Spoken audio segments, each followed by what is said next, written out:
Woo, y'all. Woo! If you can see my arm, I'm getting chills. Okay.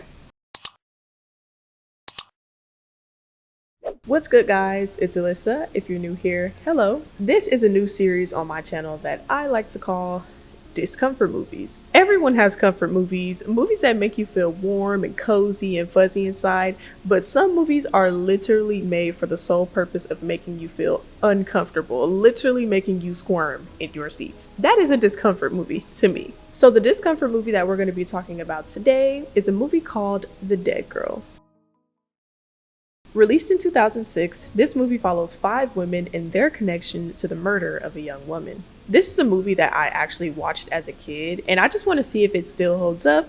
And at the end of the video, I will rate my level of discomfort from... Okay. And at the end, I will rate my level of discomfort from 1 through 10. Also, spoiler warning, if you have not seen this movie, I will literally be getting into every single detail of this movie.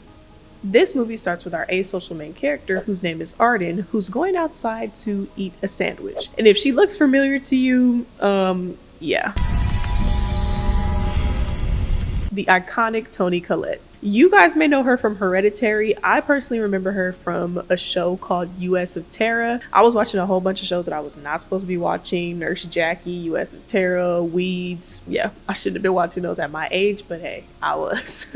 You notice in the beginning of the movie that Arden is laying in bed with someone, and that's going to be important later. As she's eating her sandwich outside in the desert, she notices a crow circling around a certain spot. So of course, she goes and checks it out. And here's where the title of the movie becomes relevant. Arden stumbles upon a dead body in the desert that has obvious signs of a young woman being murdered and left there for dead. Examining her body, Arden notices a tattoo that says 1213 and a necklace with the word taken. My necklace does not say taken, my necklace says Alissa. Arden then returns home and is immediately pestered by someone who is calling her name over and over and over. Then we fade out to the title card, which says The Stranger. One of my favorite kind of stories is when all the characters' lives are somehow intertwined by like one thing. It's kind of like those movies like Valentine's Day or Love Actually. I love those movies. This movie is actually told in 5 parts, all connecting these women to the dead body that was just found. We learn that the person pestering Arden is actually her mother. They have this like codependent, very dysfunctional relationship, and they even sleep in the same bed together, as we seen in the beginning of the movie. As Arden is prepping the medication for her mother, she pulls out a necklace from her pocket. The necklace being the taken necklace that was found on the dead girl. Arden is a little bit strange, and we will see that as the movie goes on, but let me continue. She then takes that necklace that she found on the dead body that is covered in hair, blood, and God knows what else, and puts it in a mug in the cabinet in the kitchen. Ew. So after she does all of this, then she decides to report the body that she found in the desert to the police. For some reason, I've been watching a lot of true crime lately. As a person who is not really into true crime, I feel like I'm a very cynical person, so I can get weighed down by the weight of the world and like the realities of like these monsters that are out there. But I have watched something called Web of Death on Hulu. It was pretty good. And one thing that I really enjoyed about watching that was the conclusions that they came to, because there were actually people that were invested in identifying these Jane Does and giving them their identity back, because there could be family members that have been searching for these people for years, you know. And it's like, it's a one-off situation. Like, you know, obviously every Jane Doe can't be, you know, identified, but I really enjoyed that part of it. But also on the flip side of that, it was like, even though they were identifying these women, it was so like sad and tragic to see like the flip side of it, that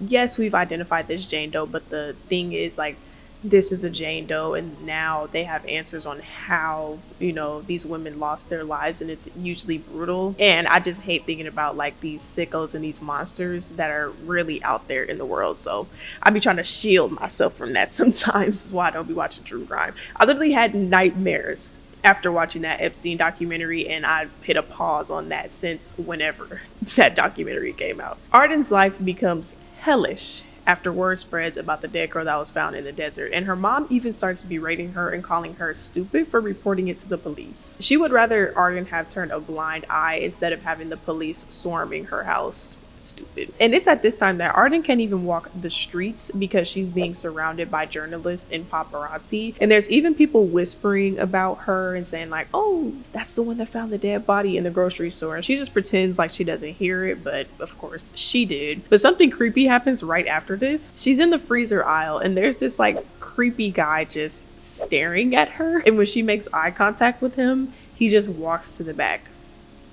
And then she walks past and he's still staring at her, and it's like, okay. So then she checks out her groceries and he asks to help her with her groceries. So of course this guy confesses that he saw her on TV and she seems like a really sweet, nice lady, and red flag number one. He just seems very creepy. And then the thing of him automatically knowing who she was because he's seen her off TV, it's like, girl, I don't know if you heard, but they're murdering women and dumping them in the desert out here, so please tread lightly and be cautious. So the grocery store worker, whose name is Rudy, says that he would like to take her out sometime. And Ardyn doesn't even get her answer out before Rudy starts projecting and being like, so you don't want to go on a date with me? He assumes she has a boyfriend, but really Ardyn just has a psychotic, clingy mom at home. And he reassures her, oh my god, my sister just sent me a video of my nephew walking for the first time. So of course she's hesitant, but he reassures her that he's not going to harm her.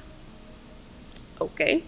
So she ends up agreeing to go out with Rudy when Rudy gets off work. This isn't something that Ardyn usually does because she does have a clingy, psychotic mother. So as she's putting on her makeup, she's trying to keep the noise down and be quiet to not alarm her mother or, raise any flags as to what she has going on for real. Ardyn gets alarmed by her mom and quickly tries to cover up her makeup and hide what she was doing. So when she goes to check on her mom because her mom called her mom immediately starts belittling her, and she even attempted to snatch the towel off of Ardyn's head to see what was underneath. So following her mom's demands, Ardyn removes her towel, to which her mom said that she looked like a $2 hooker, then belly laughed, followed by, and I quote, "You would have to pay them." Her mom is so horrible. Like, oh my gosh. Ardyn ignored that and she reaches for the spoiled milk, which was initially what her mom called her in there for, to complain about some spoiled milk. And when she reaches for it, her mom throws the milk in her face.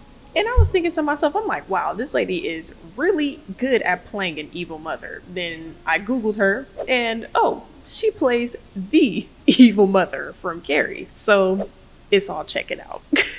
As her mom is just heckling her, this makes Ardyn snap. So her mom implies that it should have been Ardyn instead of her boy, which I'm assuming is Ardyn's brother. And this infuriates Ardyn enough for her to break a glass that she's holding and hold the shard to her mom's neck. So in disbelief of her actions, Ardyn packs her bags and leaves for good, with her mom crying out that she's bleeding. After all of that, she's picked up by Rudy, whose immediate icebreaker in the car is to bring up the dead girl. I don't know, he seems to be some sort of like serial killer fanboy who has a lot of interest in this sort of thing. So he points out the cuts on the dead girl's hands and says that those have to be defense wounds. So their date location ends up being in the woods. Not sketchy at all. So Ardyn decides to show Rudy the necklace that she took from the dead girl, and he asks her to hold it. And this seems to set the mood for some reason, so Rudy leans in to give Ardyn a kiss. And this is like top 3 awkward moments for sure. Things get really eerie when Ardyn rejects this kiss from Rudy, and he asks why she believes he brought her there. The date in the woods. Again, not sketchy at all. He just kept asking over and over and over if he can kiss her, and then finally Ardyn agreed. He asks her if she's gonna hold still this time and then says, "Am I gonna have to tie you up?" Y'all. To which Ardyn says, "Maybe." I can't make this up. Immediately, I'm just like, okay, what the hell is going on right now? Like, what is this? What am I watching? Instead, they role play as if she's being kidnapped, which involves him tying her up, and then they get freaky in the backseat. And even though he agreed to this freaks Rudy out because Arden is not kissing him back and she's not being receptive to the make-out session. So he asks the weirdest thing ever, and he's like, do you want me to grape you? And yells at her to take off her gloves that she was wearing. So yeah, I don't know. Rudy's weird. Arden's a little bit strange. This whole scene was just very strange. So then he yells at her to take off her gloves, which reveals that Arden has similar cuts on her hand as the dead girl. But we know that this is from her breaking the glass right before she left when she got into that altercation with her mom. And instead of getting stitches because it was really bad cuts, she wants Rudy to kiss her cuts and make it feel better.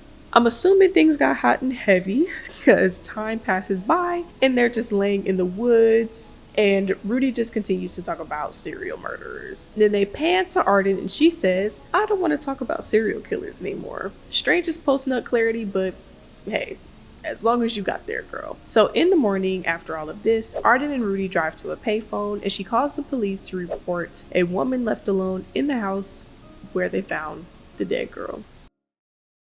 So we transition to the section of the movie which is titled The Sister. And I'm gonna be honest, I'm gonna speed through this section of the movie because it is the least interesting to me, but very important to the movie nonetheless. So right before this, in the payphone, we actually saw Arden analyzing a missing poster that was in the payphone, in the phone booth. So a young girl named Jenny went missing and has yet to be found. So our main character, Leah, who is the sister, is having a one-sided conversation with her mom to choose which photo to use for Jenny's missing children's board. Leah seems dissociated, and it's revealed in her therapy session that she actually wants to move on from the disappearance of Jenny. Her sister has been gone for 15 years, and she will never be okay with it, but she just wants some type of closure to be able to move on with her life. So Leah is at work with her coworker Derek, James Franco jump scare, who invites her to a little get together after work. She lets him down easy and then she gets back to work, but it's revealed that Leah is what I assume to be a medical examiner or a student to become a medical examiner. So as Leah is prepping this body, we see the cuts on the victim's hands and the tattoo that says 1213, revealing that this is in fact the dead girl that Arden found near her house. So while examining her body, Leah discovers a birthmark in between the fingers of this victim, and it's the same birthmark that her sister Jenny has. She does some digging into the scripture that is found on the victim, the 1213 tattoo, and the scripture is Genesis 12:13 that says, "Say,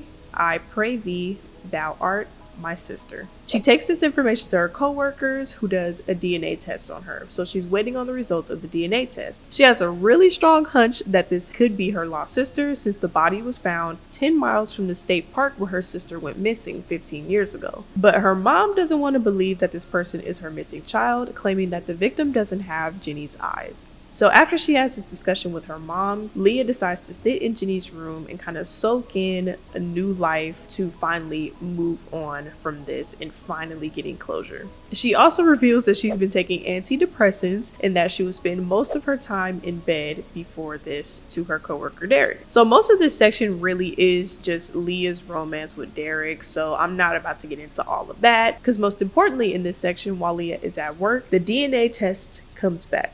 And it is not a match. So the victim is in fact not Leah's missing sister. But they did find the victim's mother, who's gonna drive down from Washington to ID the body. And I just realized I have no idea where this movie takes place. The Jane Doe is identified to be a Krista Kutcher, which was confirmed by her birth certificate and a photo that her mom, Melora, faxed over to the detectives. So I guess Leah's mom was right.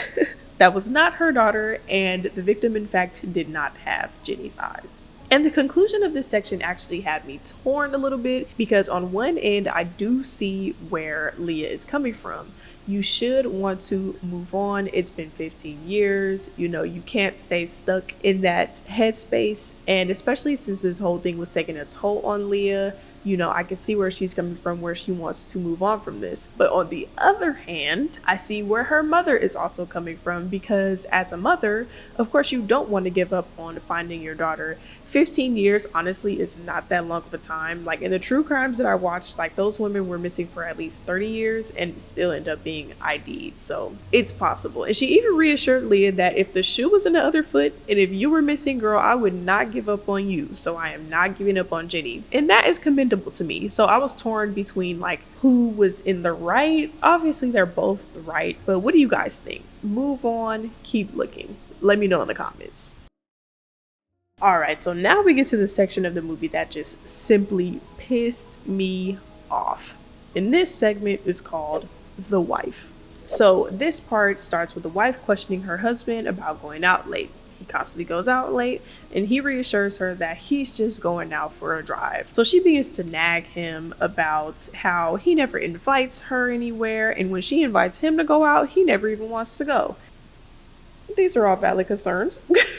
But when she asks him when he's going to be coming back, he says, I don't know. The wife, whose name is Ruth, is fed up with her husband, whose name is Carl, and they manage a storage company, and she constantly has to pick up his slack because of what they're arguing about right now. He constantly goes out and doesn't come back until late, and she has to pick up the work for him, and he just goes out constantly. He keeps doing this, leaving the house at ungodly hours. Carl seems very nonchalant about her concerns, but he eventually does blow up on her when Ruth claims that he's trying to always get away from her. So he storms out, and this leaves Ruth frantic. The next morning, of course, Ruth is left alone and Carl is nowhere to be found. So that morning, when some prospective customers come to inquire about a storage unit, Ruth shoos them away, saying that that is not her job. That is not my job.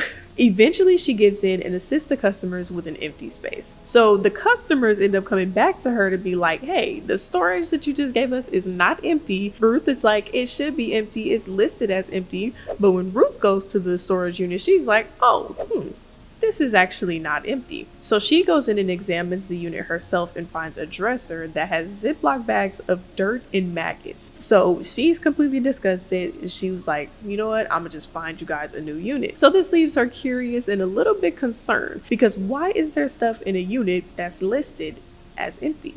So when they leave, she decides to take a closer look. So she finds out that there's not only dirt, but Ziploc bags of women's clothing, bloody women's clothing. Inside the bottom drawer was a trash bag filled with women's belongings, including a wallet of a woman named Georgia Denby. So she's like, I've seen this before. So she runs to the office and finds a newspaper, and she shockingly discovers the headline saying "Killer Claims 8" with a photo of Georgia Denby sitting right at the top. So later that night, when Carl came back home, Ruth watches him in the kitchen where she planted the newspaper in his eye view. He picks it up slowly, but then he puts it back down.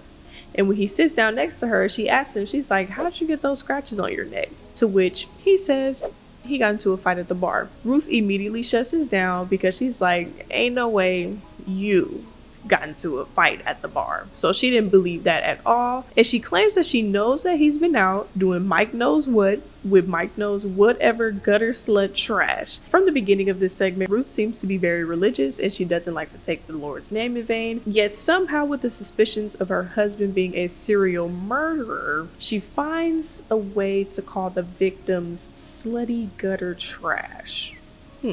So she continues to question him about his whereabouts, and he continues to lie. So apparently they've had run-ins with him cheating with prostitutes before. Could be prostitutes, could be her exaggerating and just calling women prostitutes, even though it's her husband that's slipping out, but okay.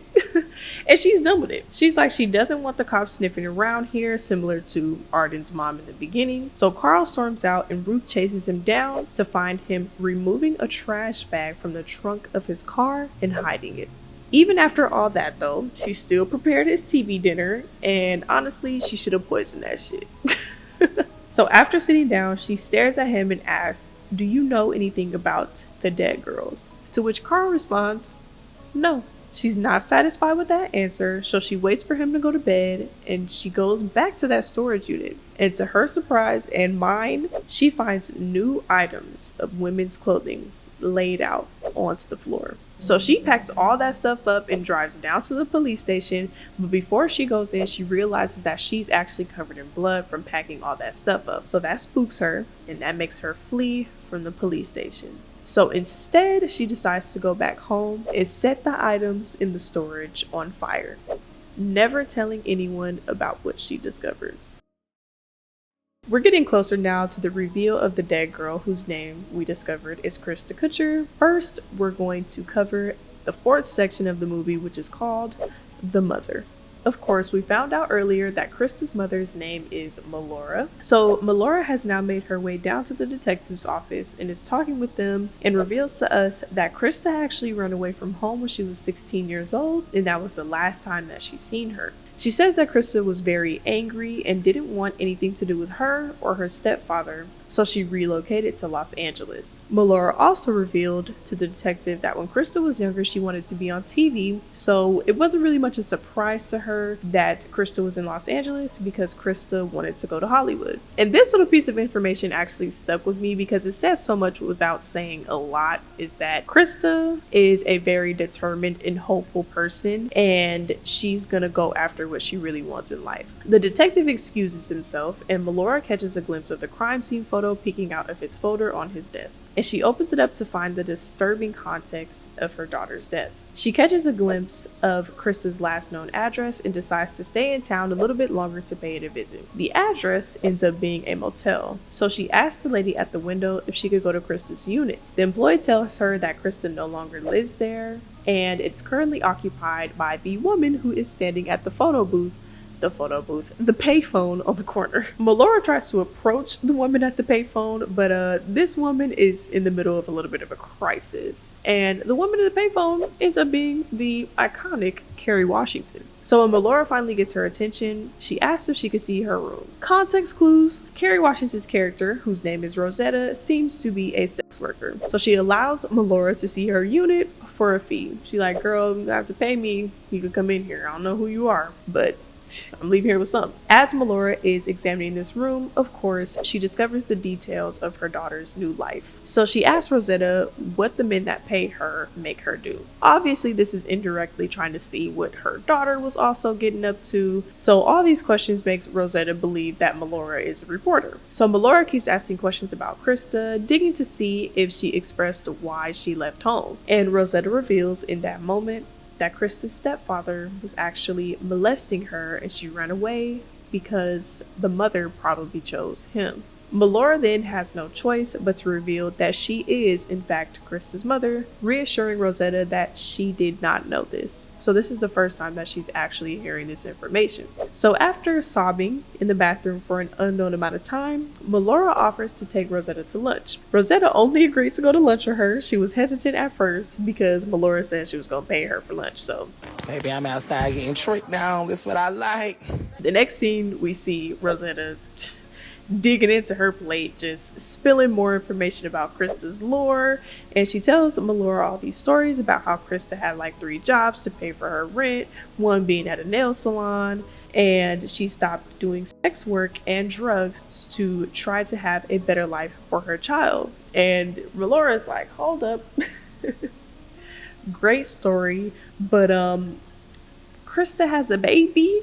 And she's like, yeah, Krista has a baby girl, actually, named Ashley, who she would always send gifts and write notes to, even though Ashley can't read. And so Melora goes to find Ashley, who's staying in somewhat of a group home. It's not an official group home. It's just a lady that's taking care of other people's kids. So she takes Ashley with her and becomes frantic when Rosetta refuses to sit with Ashley in the back seat because they don't have a car seat. So Rosetta is being cynical about all of this because her life experiences probably caused her to have to detach from people and things, and she's genuinely concerned about Ashley's safety, but she's being standoffish, claiming that it's not her concern because Ashley is not her child. So she's like, you gonna get her a car seat, but at the same time being like, no, I'm not gonna sit in the back seat with her. Like, this is not my child. You know what? Actually, I shouldn't be worried about this. That's not my child. But she actually is genuinely concerned. So after Melora bathes Ashley and sings "You Are My Sunshine,"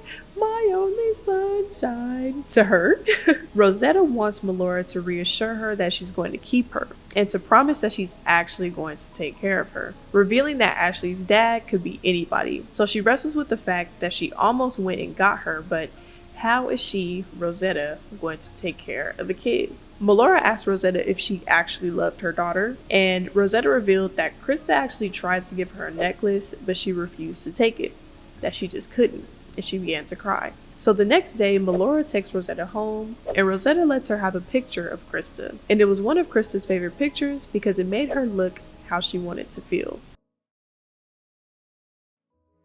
Man, do I miss Brittany Murphy. This is actually, I think, the first movie that I've seen her in. If it wasn't this, it was probably Clueless. And I absolutely loved her in this role. I feel like she absolutely killed this role. We're introduced to Krista, who's in a toy store. She witnesses a little boy bullying his sister, and she purposely bumps into him. And when she goes to help him up, she starts digging her nails into his hand. And she pretends that it was him that did it to her. She's like, ow, that wasn't very nice. So the mom immediately believes that it was her son in the wrong because he probably does this all the time. Krista then leaves the toy store with a ballerina bunny to meet her boyfriend Thanos.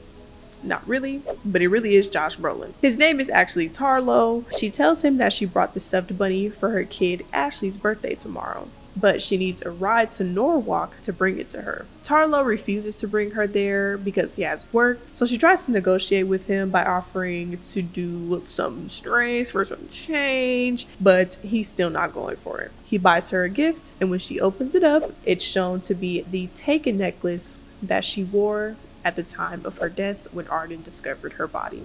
It's not enough for Krista, who would rather have a ride to Norwalk than this necklace that she did not ask for, but Tarlo insists for her to take it. Krista has a childlike spirit and gets along with just about everybody, but she's also very headstrong, which gets her in a lot of unfortunate predicaments. So Krista tells Tarlo a story about how her mom would always get the wrong gifts for her birthday, only to find out that her mom would only buy things if it was on sale. So Krista doesn't want this for her daughter. She doesn't want her daughter to grow up like that. She wants Ashley to have everything that she wants, because sometimes you should just get the things that you actually want. The story ends up making Tarlo sad, so in turn, he agrees to take her to Norwalk. Krista is so excited that she reveals that she actually made that story up just to get him to take her. She preps her handwritten card for Ashley and is all set to go, but then Tarlo gets called into work last minute and can't take her anymore. So they get into it real bad, and she loses it and decides to walk to her destination, refusing to take Tarlo's ride. So she walks to the motel that we've seen Melora go to where she met Rosetta, and she asks the employee that we also met in the previous segment for her motorcycle. After asking if Krista has the rent, Krista lies and says it is in her room. She knows she's lying,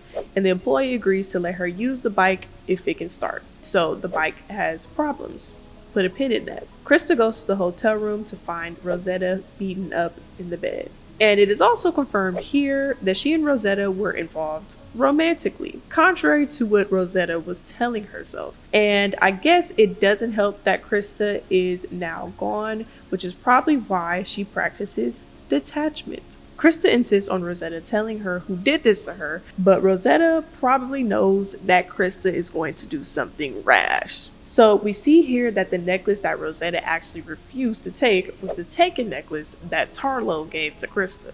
And even though Rosetta refused to tell Krista who did this to her, she puts two and two together herself and goes to handle that herself. So Rosetta couldn't stop her, and Krista promised that she was going to come back. Krista finds Tom's car, who is the person that did this to Rosetta, and spray paints it and smashes it in. He catches her mid destroying his property and punches her in the face. Before he can really do her in, because it was getting real bad, she sprays his face with the spray can and starts beating him up real bad. She feels invigorated after this and drives off, cheering on her motorcycle. But the celebration comes to an end when the bike breaks down on the freeway. She calls Rosetta on the side of the road on a payphone to say that she's gonna get them out of this hell and take them to a place where there's trees and sky. Rosetta is of course very cynical, and she doesn't believe that Krista is actually going to do this for her, and she also refuses to tell Krista that she loves her over the phone, even after Krista asked her over and over, because that's really what she wanted to hear in that moment. And also in this moment, we see that Krista sees the poster of Leah's missing sister Jenny in the phone booth as well. I don't know why I keep saying photo booth. This was the last conversation that Rosetta and Krista had. So since the bike broke down, Krista decides to hitchhike off the side of the freeway. And with 9 minutes left in the movie, I start to get this uneasy feeling that I usually get when I watch this movie. Thumb up on the side of the road, no one is stopping for her until one car finally pulls around to get her. The car ride is silent, but of course, Krista breaks the ice. When the camera finally pans over to the driver, we see that it's Carl, the husband from the section, the wife. Woo, y'all. Woo! If you can see my arm, I'm getting chills. Okay. She asks Carl if he can give her a ride to Norwalk. He asks very creepily if that's where she lives. She tells her that it's where her daughter lives, and she wants to get there for her birthday tomorrow. But looking at the clock, it's already past 12:13 a.m. to be exact, which she reveals is the time that her daughter Ashley was born. So her tattoo was in fact not a scripture, but a timestamp. Carl says that he has to make a stop, but he can probably take her to Norwalk. This makes Krista so excited, and she is eternally grateful for Carl because she can bring Ashley chocolate chip pancakes for when she wakes up. We fade out in slow motion, and Krista continues to speak fondly of Ashley. And unfortunately, that is how her story ends. And if you notice, Krista's outfit is the outfit that Ruth found in the storage unit that she put in the trash bag to take to the police station. And this movie just has the ability to completely kill your mood. It's literally one of the most tragic movies that I've ever seen, this and maybe The Lovely Bones. If you've seen The Dead Girl before, please let me know your thoughts. I would rate this movie from a level of discomfort. Honestly, I'll give it like a 5 because it's not necessarily anything gory or gruesome, but as the movie goes on, it definitely just weighs on your spirit. So yeah, don't recommend this movie, but if you like to be sad, go ahead and watch it. Anyway, I hope you all enjoyed this video. If you would like to keep up with me outside of YouTube, you can follow me on TikTok, Instagram, or Twitter. All that information is in my description box down below. But if you made it to the end of this video, make sure you give this video a big thumbs up, make sure you subscribe to my channel, and make sure you hit the notification bell to stay up to date with posts and uploads from me. But for now, I hope you guys have a great rest of your week, and I hope to see you guys in another Discomfort movie video. More to come soon, and I will see you guys in my next video. Peace.